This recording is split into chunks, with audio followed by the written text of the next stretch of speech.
Okay. Hi everyone, my name is Blair Sanders, and I am taking care of discussion board 2. Excuse the miniature person, my husband's on deployment, so. This week's discussion board question asks how our opinions and worldview have changed, if they've changed, on Christian entrepreneurship. So my views haven't really changed, but more in fact have I've had more ground and more examples and more information based off of kind of what I was thinking. In my first video, I talked about how this system is one that can produce a lot of greed, can produce, it can go both ways. You can have, good come out of it, or you can have bad come out of it. But I believed that, if you followed your moral values, that you could get a lot out of it. That you could get, you could follow your moral values and still become a prosperous person. I even used my own personal examples about my side business, that when I faced more towards, propaganda and following,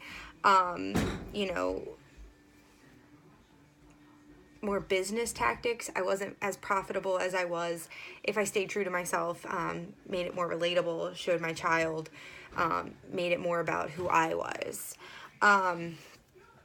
Another example that I had thought of was through our readings. We talked a lot about it more recently, J.D. Rockefeller, and how he was a prominent entrepreneur, that he didn't let his wealth change who he was, change his views, that in fact he took more of a humble approach about it. He used his wealth for good. So, he had this profitable wealth, did good things with it, and kind of it was just an ongoing cycle. More wealth, did more good. He made high donations to missionaries. I know he made a lot of donations and founded schools, medical schools. So it just kind of was an ongoing cycle. Another example that I, personally kind of was interested in, I'm a mom, I'm a woman, so Hobby Lobby is a big thing for me. And the founder of Hobby Lobby, his name is David Green, and he's a billionaire. And so Hobby Lobby, for anybody that doesn't know, is like a chain arts and crafts store, kind of like a Michaels or a Joann Fabrics, but it's cooler. So anyway, there's more than there's more than 520 outlets throughout the United States. He's got a net worth of 4.5 billion. He's I think he's ranked, here I have it read. He's ranked among the 400 richest Americans. But his store is closed on Sundays, kind of like Chick-fil-A. And he stays true to his moral values. He actually, and I quote, he said in an interview, "If you have anything, or if I have anything, it is because it has been given to us by our Creator." And although, David Green keeps, the total amount of how much he gives a secret, he donates a lot. Forbes has estimated a total amount of almost 500 million throughout his lifetime in just simple donations that he's done. So,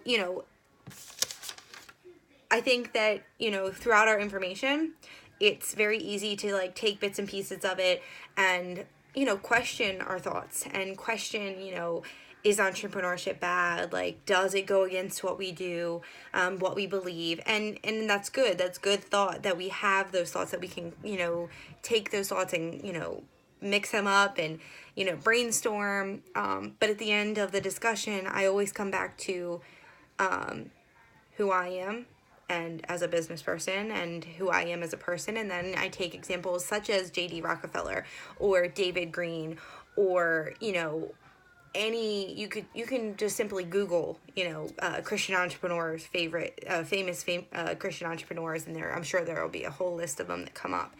And you just have to take into consideration that we're all people, we're all created by God.